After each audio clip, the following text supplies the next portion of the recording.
For those of you who don't know Chris, he is a Métis scholar, and he has a long list of accomplishments and awards.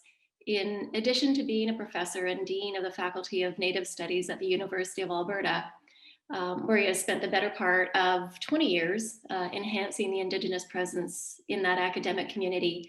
He's an award-winning scholar and author. He is a co-author with Maggie Walter of Indigenous Statistics, a quantitative Indigenous methodology, published by Left Coast Press in 2013. And with Evelyn Peters, he also co-edited Indigenous in the City, Contemporary Identities and Cultural Innovation, published by UBC Press in 2013.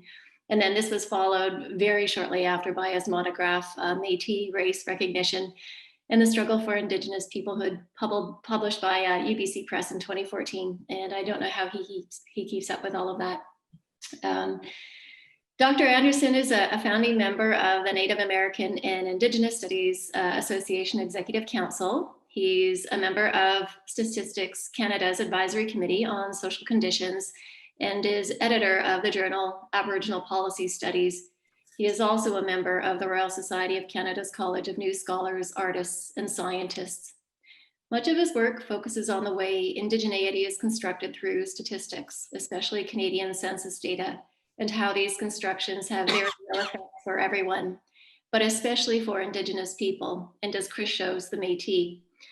This thread is what he is here to build somewhat on today, and I'm really excited to hear his spicy talk as he described it earlier. Dr. Andersen will talk for about 40 minutes, and then we're going to take questions. And what we're going to do today is ask that you type your questions into the chat function, and then that way we can keep track of the questions through that particular feature. So I hope that's okay with you. If we exhaust that route for the Q&A, then we'll open it up to raised hands using the raised hands feature in the participants section of the bottom of your screen there. So please type your questions in. You can do this while he's talking if you want, and they'll appear sequentially, and we'll just go down the list. And before we begin, I would like to remind everyone to please keep your microphone muted while Dr. Andersen is talking, and that includes me. I'm going to do the same. So with that, I'm going to turn it over to Dr. Andersen. Chris, take it away. Well, thank you very much, Janice, and thank you to you and to Western University for your kind invitation, and to Nest in particular for your kind invitation to have me come and speak. I've never actually stared into the void for 40 minutes giving a talk before, so this is definitely weird. For reasons we probably won't have time to go into today. It's still not the weirdest talk I've ever given, but it's definitely definitely weird. I'm going to read it out just because. As I said to Janice earlier, parts of this talk are quite spicy, and I want to make sure that my own kind of tendency toward rhetorical flourishes don't kind of overtake the logic of my argument. So with that, I'll begin. So I want to begin by thanking Dr. Janet Forsyth for her invitation to speak today, and to Leah for all the work that she did to get me lined up from an advertising and technological standpoint. And I want to thank all of you for attending as well. But before I start, I want to make a couple of pre-comments. First, and feel free to repeat this as often as you need to throughout the presentation, this will feel intensely personal for many of you. And if you think I'm talking about you, I probably am. When I give these kinds of presentations, I often get approached following the question and answer period by people who either want to give me their genealogy so that I can vet them, as though that were my role, or who simply want to unload on me for daring to challenge their self-identification at all, despite the fact that since I wasn't speaking about them, I had done no such thing. In short, what I've learned from these experiences is that there's little I can do or say to change folks' minds when they think that the logics of my argument not only apply to them, but somehow are about them. A lesson in possessiveness, which I will elaborate further on in a moment. Second, as you'll see in a moment, I clearly do not have all the answers to these questions. Colonialism is messy, and the way that liberalism has attempted to engage with colonialism while being co-constituted with it has not made it any less messy. And I see universities as being bastions of liberalism for good and ill. But as I was thinking about the level at which I wanted to pitch the talk today, the idea of an optometrist somehow popped into my head. And for those of you who have been to an optometrist to get your eyeglass prescription, you know that you often have to stick your head into one of those machines, and the eye doctor checks your vision by flicking a series of lenses in and out of your eyesight and asking you something like, is that better or worse? What I'm attempting to do today is to flick some lenses to change our orientation towards self-identification so that we can move beyond pairing it automatically or too closely with ancestry. Can we instead see self-identification as better paired with something else, something more, something ongoing? And I suppose you can decide whether the alternative pairing that I offer here is better or worse. Third and finally, I have cut and added to this talk about 30 times over the past 2 weeks. As it turns out, I'm not smart enough to provide both a robust accounting of the theory behind this and a strong presentation of the policy implications in the time frame of this talk.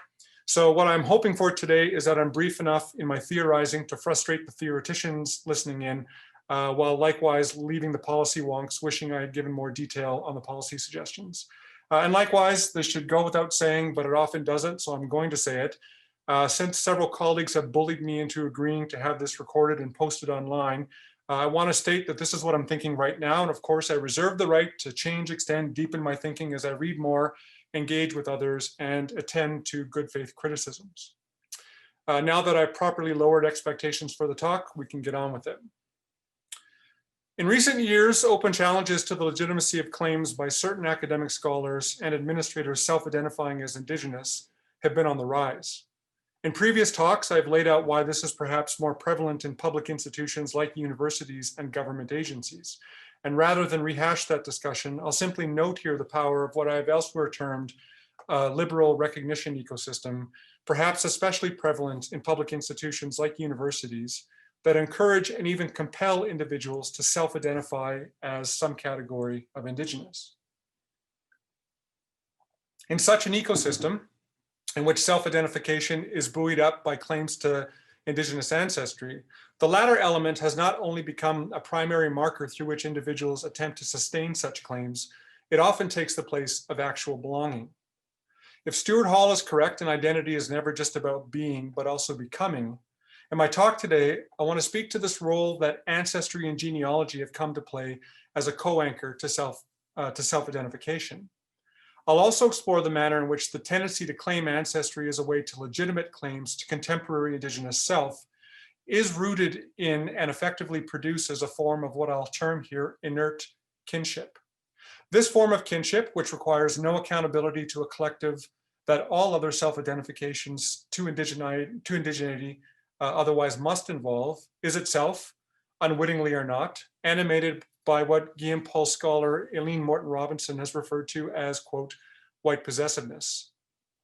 Once I lay out what I see as the relationship between self-identification and ancestry and how they can replace actual ongoing kinship, I'll explain what I think this means specifically in a university context, what universities can do to respond, and what this would require. I'll begin, though, with a conceptual discussion about the place of self in the public recognition of claims. Part one, the power of self in recognition. I spent much of the last decade of my career reading and writing about the unfolding forms of recognition that have come to shape the relationships between Indigenous peoples in the Canadian state. Dene scholar Glenn Coulthard, Mohawk scholar Audra Simpson, and others have written persuasively on the rhetoric and the limits of what the apparatus of recognition looks like and how it plays out in liberal nation states such as Canada and the United States. Coulthard and Simpson's focus, though, is largely on collective recognition, and what I want us to focus on here instead, or perhaps more accurately in addition to, is to think about the role that individual self has come to play in these dynamics of recognition and how its pairing with ancestry works. The notion of a politics of recognition is perhaps most widely associated with the work of philosopher Charles Taylor, who argues that recognition is such a, quote, vital human need that, quote, non-recognition or misrecognition can inflict harm, can be a form of oppression, imprisoning someone in a false, distorted, and reduced mode of being, unquote. And as you'll all have realized by now, I'm not using a PowerPoint. I'm not great with technology at the best of times, and I cannot imagine how this would be going right now if I had to click on top of reading. So I apologize for any of those of you who are ocular centric, which seems a bit ironic given that I'm reading this, but nonetheless. Tethering the power of recognition to the rise of modernity in the Western world, Taylor suggests further that a politics of recognition is necessarily a politics of recognizing difference, such that the unique identities of groups whose distinctiveness has otherwise been overlooked, disregarded, or has endured previous attempts at assimilation by dominant or majority groups can and should be recognized and affirmed. It may seem odd at first glance to pair the lofty group-based aperture of a politics of recognition discussion, which is often pitched at the level of nations, with that of individual self-identification and the selective use of Indigenous ancestry by Indigenous student staff, and of particular interest in this discussion, faculty in the academy. However, what's instructive about Taylor's argument, which I'll critique in a moment, is that its core logics bear a startling resemblance to the logics through which self-identification gets accepted by administrators in the Canadian Academy on a sort of honor system as a legitimate marker of Indigenous identity. And I'll talk in a moment as well about how Stuart Hall's positioning of identity as being a mix of being and becoming fails to grapple adequately with the ways in which a possessive logic of whiteness buttresses individualized claims to indigeneity as well. Although Taylor aspires to a dialogical model of identity, his work has been critiqued for relying on the pre-social legitimacy of the collective self-identification of groups that rise to a level that demands recognition by a dominant society. Scholars have suggested that Taylor implicitly frames recognition as a binary, i.e. people either deserve it or they don't, and he briefly lays out the differences in his thinking between those who do or don't. In doing so, he downplays the extent to which the activities of those making claims to particular identities worthy of recognition play a constitutive role in their establishment. Identities are not pre-social in the sense that Taylor's arguments implicitly require, though that's not what Taylor himself argues, it's what they require. They are instead, in Patrick Markel's words, fundamentally intersubjective. Markel has contended that the dynamics of identity that the recognition literature, as exemplified by Taylor, rely on, often based in the power of self-identification, are ontologically incoherent in that they presuppose a solidity to the identity when the labor of claiming that identity actually serves to help produce it. Markel writes persuasively that, quote, "The trouble is that the politics of recognition responds to this solidity by demanding that others recognize us as who we already are. They invoke identity as a fait accompli precisely in the course of the ongoing and risky interactions through which we become who we are," unquote. This presumption of essence, even a newly emphasized one, sits at the core of administrative logics that shape recognition frameworks like those in university settings. As I noted in the introduction, in his own well-known discussion of identity, cultural studies theorist Stuart Hall differentiates between two modalities: identity with a presumption of essence, so this is the being, as a bedrock of sameness or authenticity upon which our self-understandings can sit, and identity as becoming. Regarding the latter, Hall suggests that rather than just offering a stable or unchanging bedrock or wellspring of authenticity, identity also exists more contextually and more creatively within what he terms, quote, "the continuous play of history, culture, and power," unquote. Hall's understanding of identity, particularly in its juxtaposition between being and becoming, thus encourages us to position it not just as something we are, but as something that we can work on and fashion in our acts of becoming. Given that identity, and by extension self-identification, is neither necessarily stable nor unchanging, it shouldn't surprise us that people change their identities over time. Nor should it surprise us, given the politics currently at play on university campuses in the TRC era, that such changes might include assuming an Indigenous identity or identities. So, for those who are not particularly interested in geeking out on recognition theory, I guess I'm trying to make 2 points here. The first is that Taylor's framing of recognition takes for granted the legitimacy of groups making the claims. And this same logic largely holds true in universities with respect to self-identification. And secondly, identities change over time. That's often the nature of identity. The question is, what are the ethical dynamics involved in identifying? The responses I often get when I challenge self-identification are along the lines of, and sorry, I don't mean challenge the self-identification as in going up to new professors and bracing them. I mean, when I talk about the logics of self-identification, The responses I often get are along the lines of, well, as opposed to what? When we think about the various ways that the colonial projects of the Canadian state, historical and ongoing as they relate to the Indian Act, the 60s scoop, the child welfare system, the youth criminal justice system, to name but a few, have worked to kill the self in identification. And equally, when we think about the key role that self-identification plays in instruments, such as the United Nations Declaration on the Rights of Indigenous Peoples, what issue could I or anyone have with centering self-identification as a marker of indigeneity in the academy? Now, in a moment, I'll unpack two elements that I think complicate increased self-identification as a good news story. First, though, I want to briefly move us away from the idea that to self-identify or not to self-identify as a binary is a correct way to pose the issue. And I'll do this by asking the same question I always ask when I give talks about Indigenous identity, which is the following. What's the difference between an Indigenous person with white ancestry and a white person with Indigenous ancestry? Given that, for example, nearly 500,000 people identified as some category of Indigenous in the 2016 Canadian census, the mere presence of Indigenous ancestry doesn't necessarily make one Indigenous or move one to self-identify as Indigenous, any more than, for that matter, having white ancestry necessarily makes one white. Likewise, the social fact of this phenomenon has something important to teach us about how our investment in liberalism has shaped our framing of identity discussions, particularly as they relate to the presence and the use of Indigenous ancestry as part of this becoming process that we talked about earlier in conversation with Hall. But why might individuals who haven't previously claimed an Indigenous self-understanding begin to do so? And what are the mechanics, to use sociologist Daryl LaRue's terminology, through which they do so? In the next section, I'll briefly engage with some of the authors in a subfield of literature of what Cersei Sturm has termed race shifting and Daryl LaRue has called self-indigenization, and what demographers have been calling for a long time ethnic mobility, with an eye for emphasizing the role that ancestry genealogy has come to play in those labors. And although some of these indigenizations are clearly fraudulent, let's assume as a good faith position for now that most, though importantly not all, of these claims in a Canadian university context are legitimate to the extent that they are rooted in legitimate claims to more or less distant Indigenous ancestry. And then let's think about why such claims that conflate ancestry with identity nonetheless remain a problem, no matter how verifiable the link is. And I'll turn to that discussion now. Part two, the artifice of ancestry.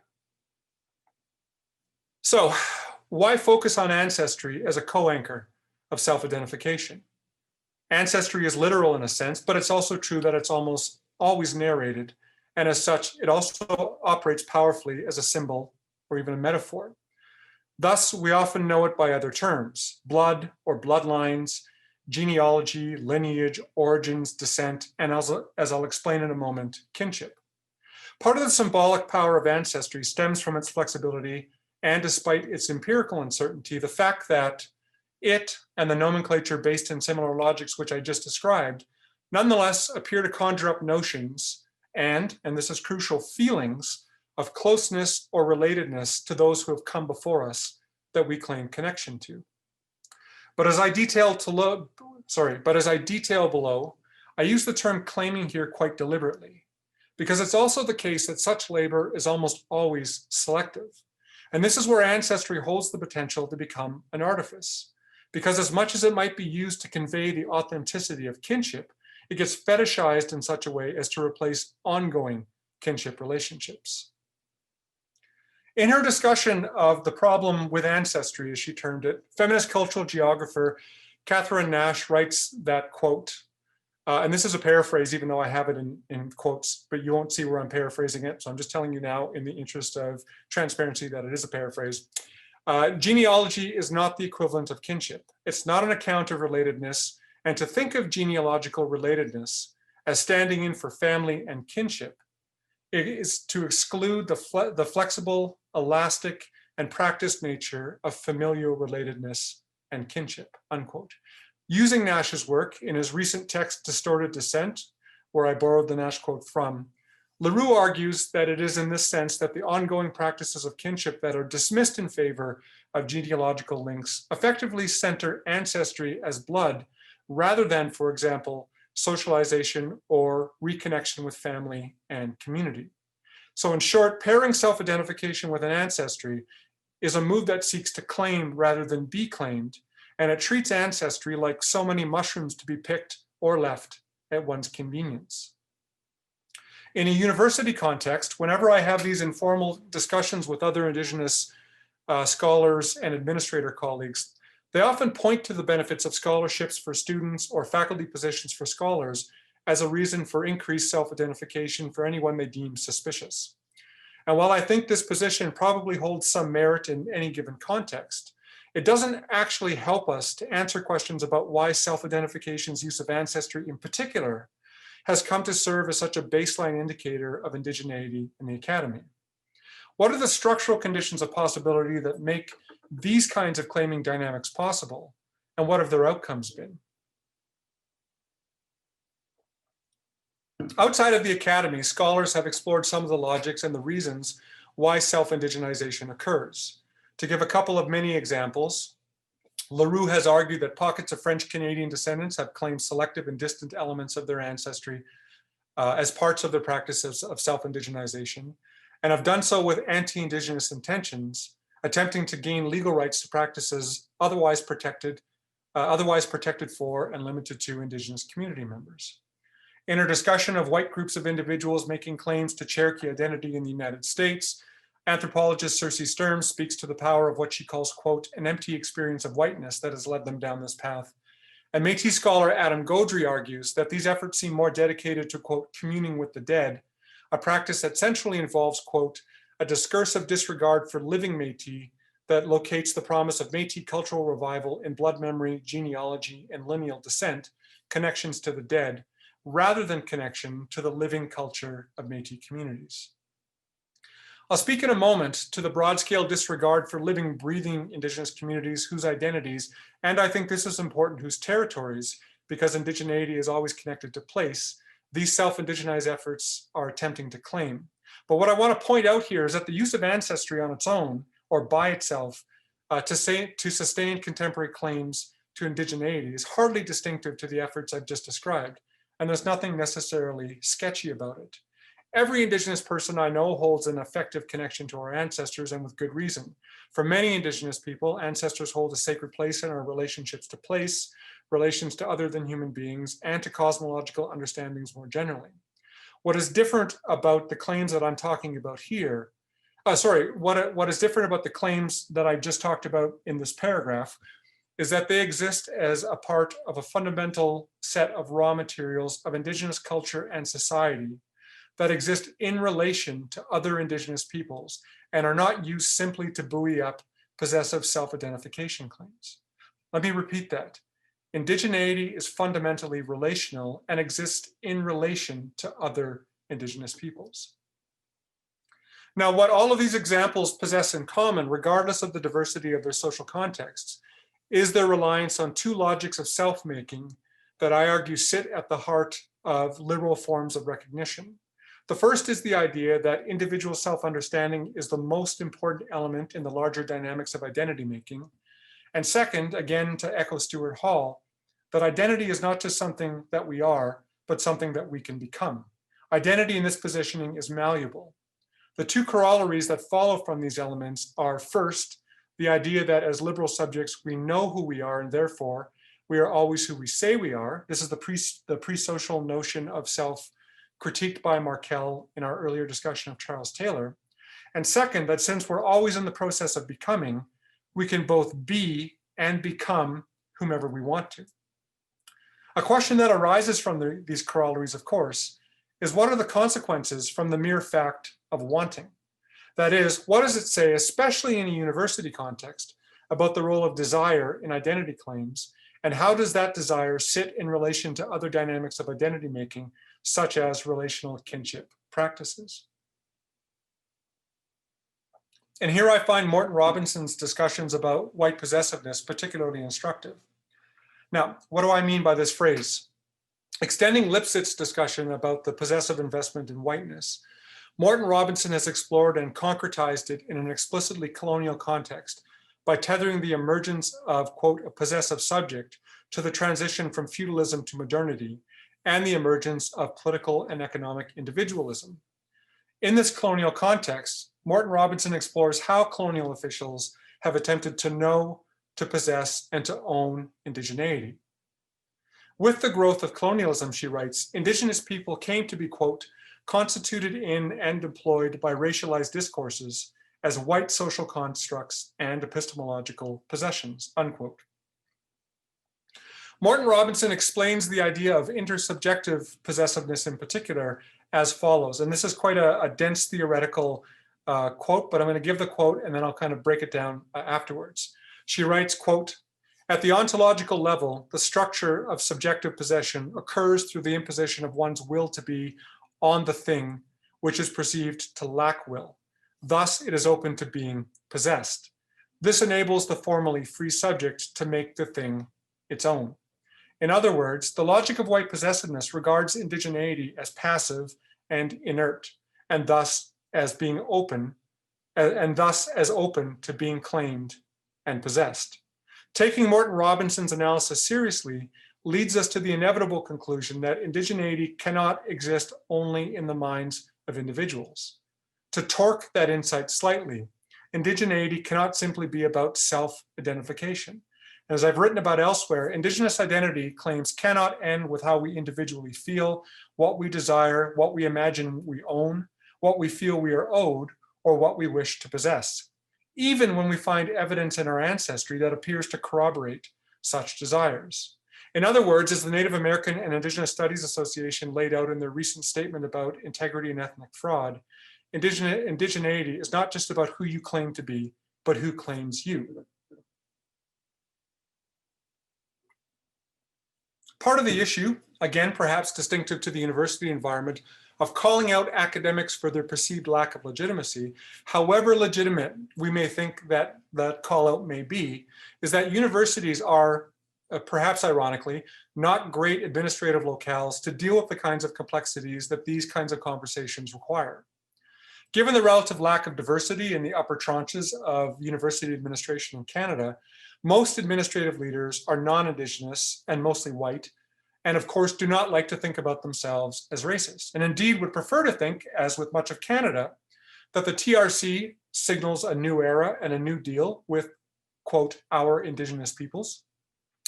This means that the previous denial of Indigenous peoples' identities, and indeed campuses that were not only not friendly, but often actively hostile to Indigenous faculty, staff, and students, can be improved upon to make them friendlier and more welcome.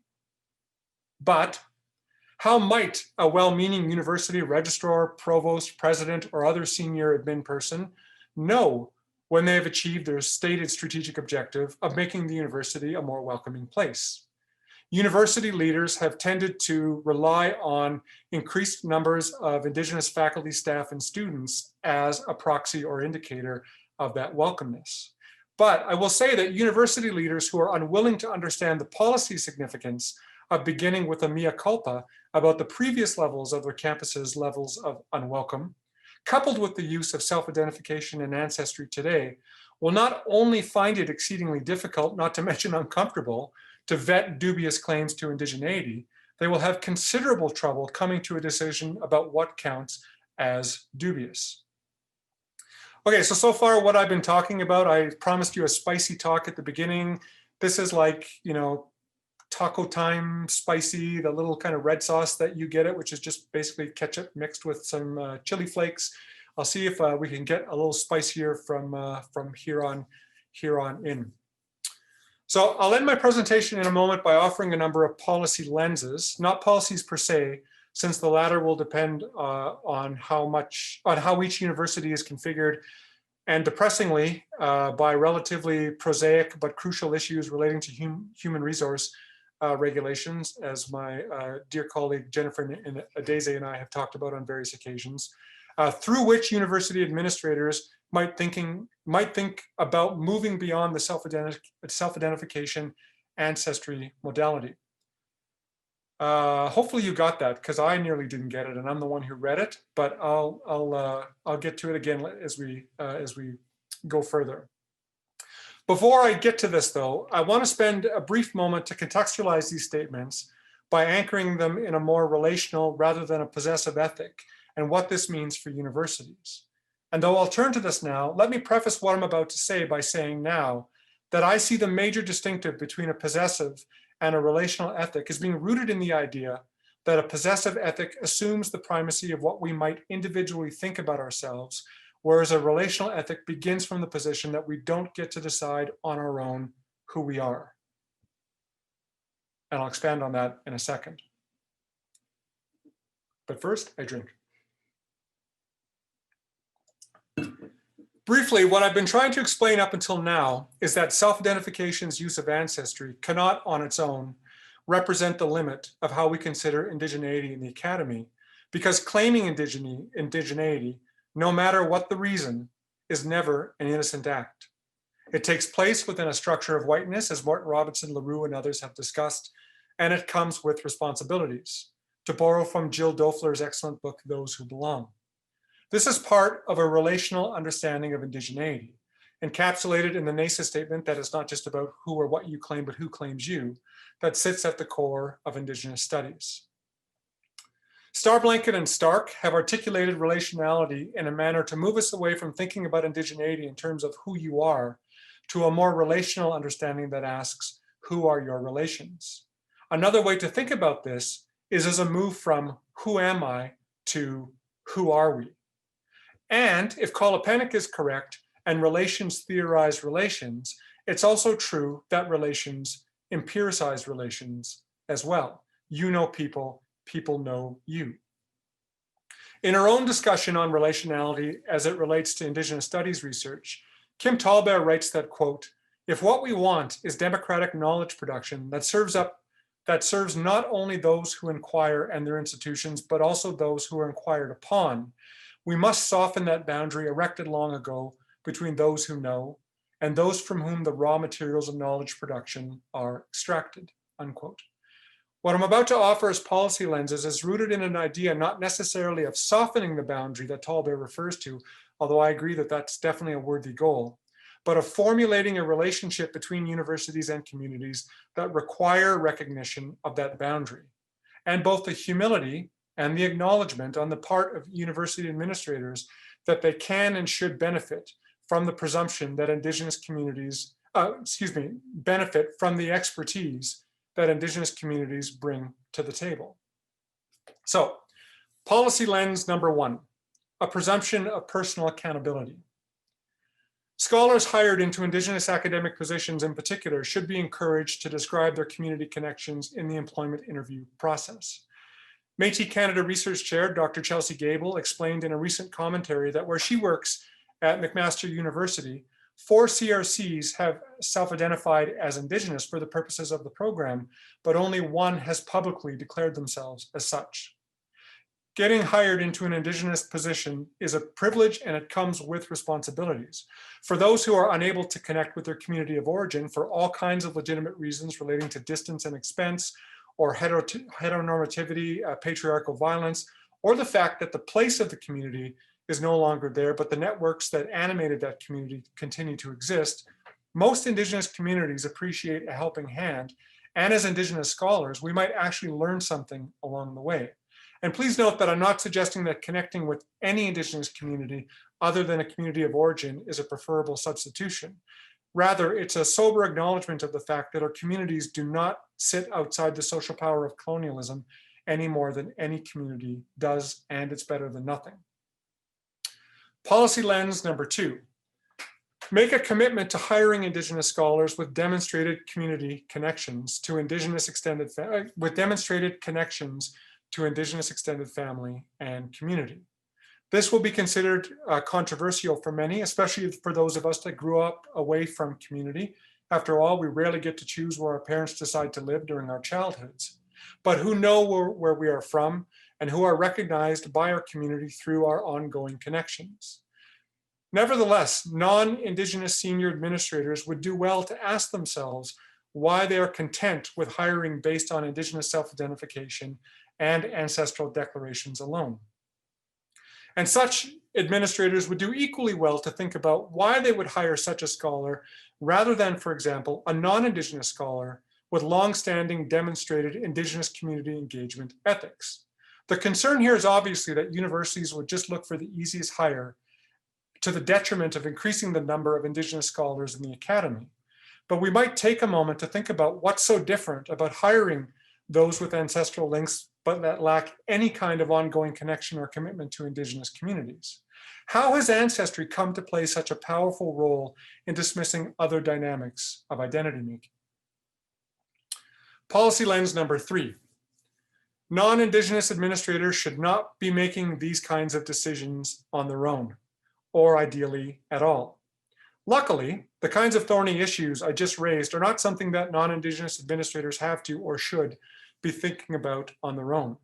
What they can do, however, is prioritize resources to hire community-connected Indigenous scholars into upper administrative positions and to direct resources to ensure that they can manage their portfolios with the funding and the staffing infrastructure necessary to avoid burnout, and that they be given the authority and the space to create committees, again, ideally staffed with by all or mostly Indigenous colleagues to deal with these kinds of matters. That is a much longer sentence than it felt like when I wrote it. But basically what I'm saying is that universities should put the resources and put the priorities into hiring Indigenous senior administrators and building programs in the structures that currently exist now to build the capacity of junior scholars that show some type of proclivity and interest in becoming administrators.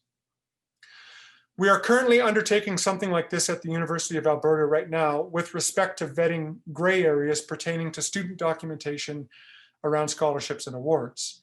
It's still in the early stages, but it's complex and messy and thankless, and above all, deeply, deeply necessary. Fourth and finally, policy lens number 4. Universities should involve and build strategic relationships with local Indigenous communities. Involving Indigenous communities requires that universities strategically build ongoing relations with them at the level of the provost or the president's offices, ideally following the hire of a senior Indigenous administrator who can facilitate such relationship building. If we go back to my earlier statement that a relational understanding of indigeneity is rooted in the idea that we do not get to decide on our own who we are, a relational approach by universities should begin with the position that Indigenous community members Indigenous communities are not problems to be solved, for example, by increasing the education levels of their members by inviting them to universities, but knowing partners to be engaged with. Now, I'll conclude here briefly because I'm running out of time. Because of an institutional unwillingness to have complex conversations about indigeneity, instead of sweeping them under the rug in a deluge of good news stories about the increasing numbers of Indigenous faculty, staff, and students in the TRC era, Canadian universities are nearly comically unprepared to differentiate between claims that, for example, include Indigenous self-identification along with current community connection, and those that pair self-identification with ancestral connections, often long ago ancestral connections, and stop there. And indeed, I have been in more than one conversation in which someone has expressed confusion about why we would want to differentiate between those two positions to begin with, let alone the spectrum of additional positions that lie in between. Some of the less timid have asked, isn't that tantamount to lateral violence, internalized colonialism? And isn't the sharp rise in self-identification not evidence of the fact that Canada is finally getting it right and is finally moving out of the ashes of its previous colonial projects and living up to the image that it projects to the rest of the world? And are universities not well placed, and perhaps particularly well placed, to play a role in that movement? If our definition of indigeneity doesn't require community connections or input of any kind, we would do well to ask ourselves why. That is to say, what is the ethical point of improving Indigenous post-secondary learning outcomes if it doesn't benefit Indigenous communities, and if we have no metrics for understanding what benefiting Indigenous communities would look like? And if one were to see a difference between the two things I noted earlier, and certainly a hugely complex discussion can be had about what counts as community, even if one were to accept it as an important addition to self-identification, what would have to exist in the academy to be able to vet such claims? Currently, most universities lack the preparation and policy to be able to do so robustly, and more often than not, it's the messenger who gets injured. And I may or may not be speaking from personal experience on that.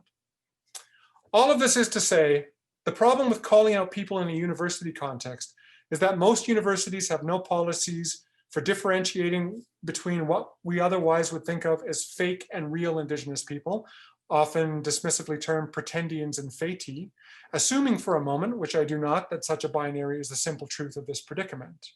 Nor can we count on the shame or the embarrassment of those making such claims who don't undertake the additional step of reconnecting to communities, because otherwise they wouldn't be making claims. They wouldn't be making such claims to begin with. Let me repeat that. Because otherwise they would not be making such claims to begin with. Ultimately, universities' recognition ecosystems are ripe for self-indigenizing claims. And given the power of self-identification and claims to ancestry in those dynamics, calling out such possessive claims happens at our peril. But the risk of doing nothing, which is what mostly happens now, is equally perilous, because they position universities as power containers in which the power of white possessiveness plays itself out on a daily basis, to the detriment of community-connected Indigenous people who are in the academy and to Indigenous communities themselves. Peshat Mishko, thank you. All right, thank you, Chris. Thank you for that talk. And I'm hoping that there will be lots of questions. I've got one in the chat, and we have about 15 minutes. So I'm just going to read off the questions to you, and we'll go one by one, if that's okay. Sure. Okay. So this one is from Joanna Quinn, and she says, "Nice to see you again, Chris. C.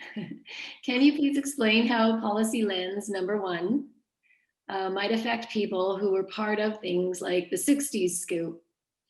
You talked a bit about those without ongoing connections to community, but that doesn't mean they haven't still been affected by patriarchal and structural violence."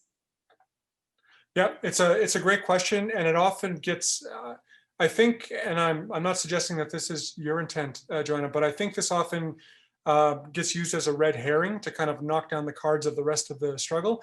There are lots of people who were adopted out, kind of from the 50s onward. It's called the 60s scoop, but it extends for much further than that, who have reconnected with family and with community. There are certainly instances of people who haven't and who, for various kinds of reasons, can't. I've talked to various people that are quite heavily involved in this kind of research, and they say that's a very small minority of people. But I will say that for people who are in those kinds of situations, this is why I'm kind of talk about the fact that I see them as being part of a broader category of people that may not be able to connect with their community of origins, but there are other Indigenous communities that can definitely use our support.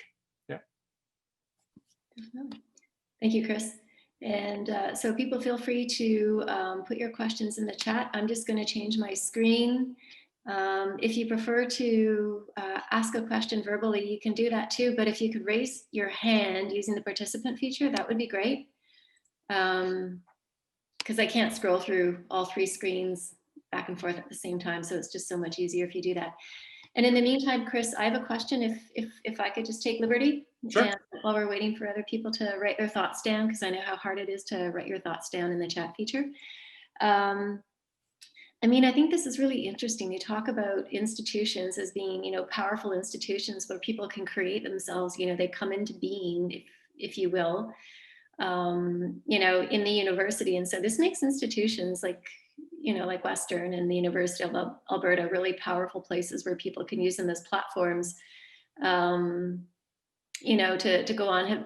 Have you seen like a lot of this in the university system, just, with the role that you play and all the work that you've done, where there's this sort of, new group of people coming forward where these institutions have authenticated, if you will, their identity, like the university being a community unto itself, right? So the university accepting them as being an Indigenous person, and in that sense, and even Indigenous communities within universities have become a place of authentication, for people identifying. I don't know if that makes any sense. Yeah, no, it does. And yeah, I mean, I definitely have seen it and do see it. I mean, there's several kind of, you know, more or less celebrated, or if you prefer, infamous cases of people who have made particular kinds of claims and then get called out. I'm not that interested in giving them a ton of airtime.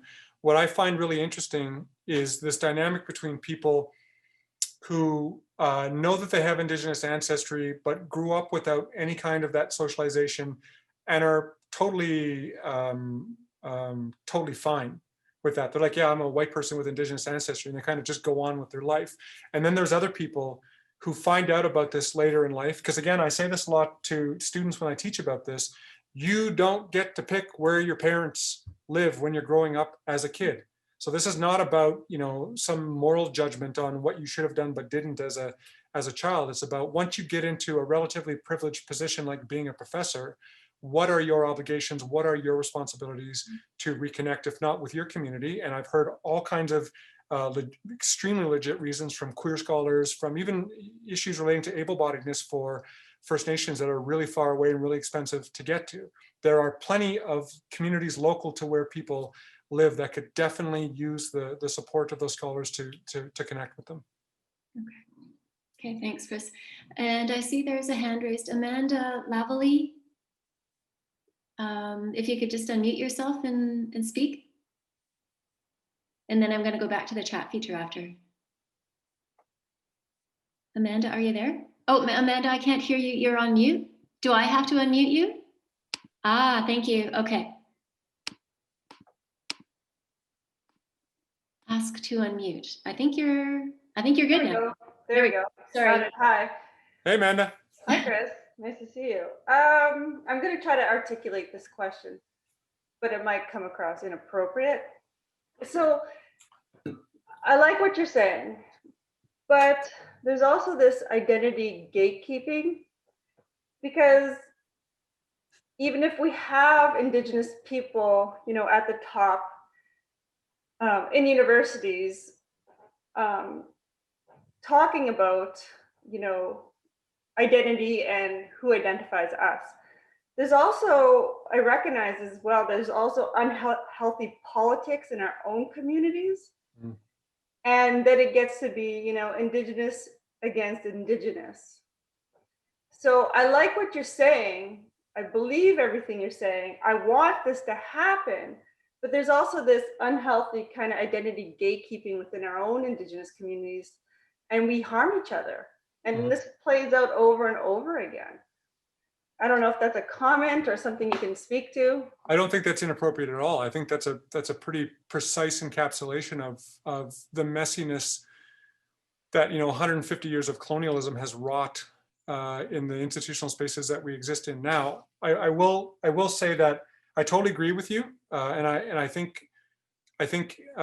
not just is that kind of it's not just an instance that unhealthiness exists, but that it's queered and it's gendered in all kinds of ways so that more people get impacted by it than others.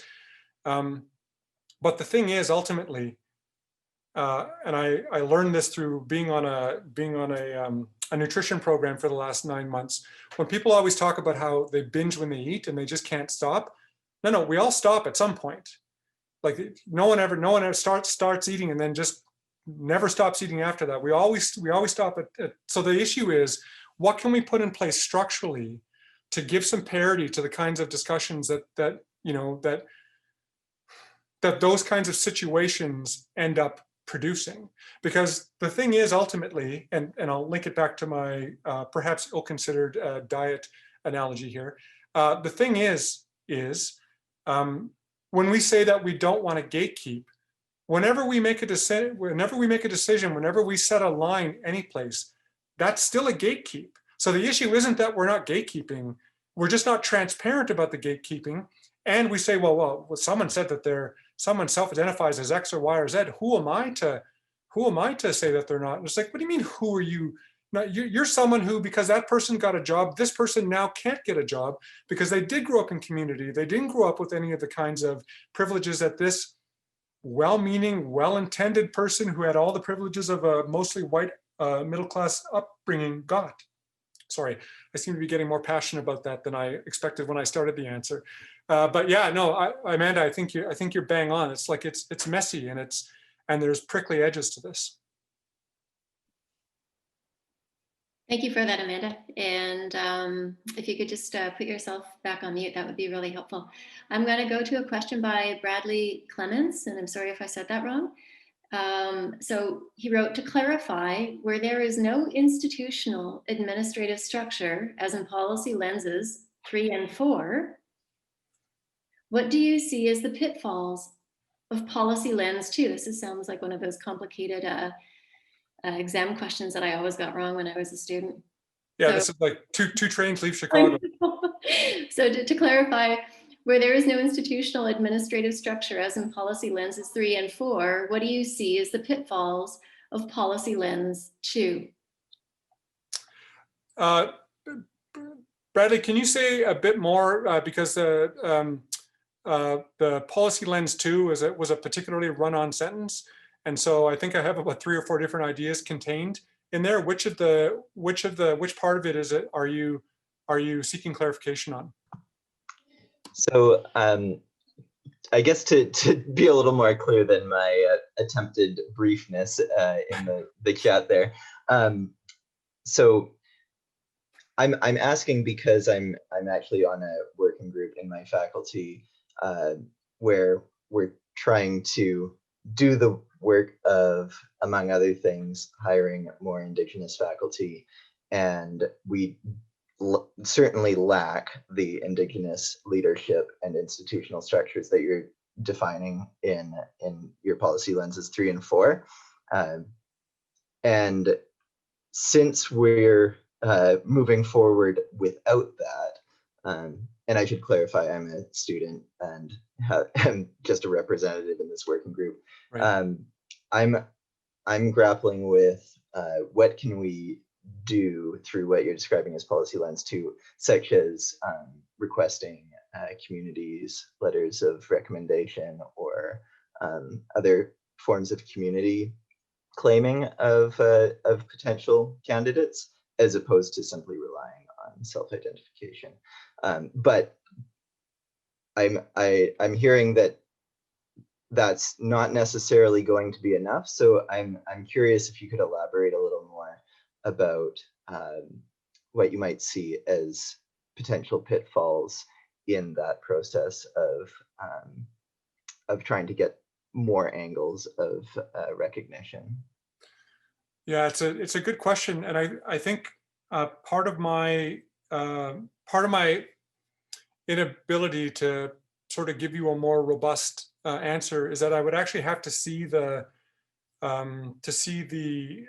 administrative materials that are actually involved in the the job ads and the kinds of things that you're asking for on the committee. When you ask what the possible pitfalls of it might be, for sure you might have a situation where somebody claims to be something and claims to be connected to a community, but you actually have no idea whether or not the community that they claim connection to is a legit community. And this goes back to what Amanda was talking about earlier in terms of the policing element of this. But at the University of Alberta, for example, we often get students applying for scholarships who give us cards that were created literally on a printer with 3 fires Confederacy or whatever terminology they're using. They literally didn't exist 2 years ago, and now suddenly have been produced because people believe that they're a community. And so what do you do in those kinds of instances? And people don't want to hear this, and they don't like me or other people saying it. But as long as you're transparent and as long as there's some type of appeals process, we have to have clear limits on what indigeneity means in the academy. It's a privilege to be in the academy, even in academies that are colonial and oppressive and all these different kinds of things. We need to be clear. We need to have limits and boundaries and guidelines about what we mean when we use the term indigeneity. Be transparent about that, because not everybody's going to agree, and then have some type of redress process for the gray, messy areas. So I don't know if that answers your question, Bradley, but to me, that's one major thing that pops up. Oh, there you are. Oh, perfect. Okay, cool. Okay, and I'm mindful of the time, everybody. We've reached our limit for 3 o'clock today. And so I want to thank Chris, Dr. Andersen, for taking the time out on a Friday afternoon, and everybody else for taking the time out on a Friday afternoon to be here for this talk. And I know it's something that, we're not only, we're trying to work through at Western, but every institution is trying to work through. And I know we try and work through this in the sports sector as well. So this is definitely a relevant conversation, and a very messy one too. And that's my cat. So with that, everybody, thank you. Hi, for taking the time to attend today, and have a great weekend, everyone. We'll see you next time on Zoom. Okay.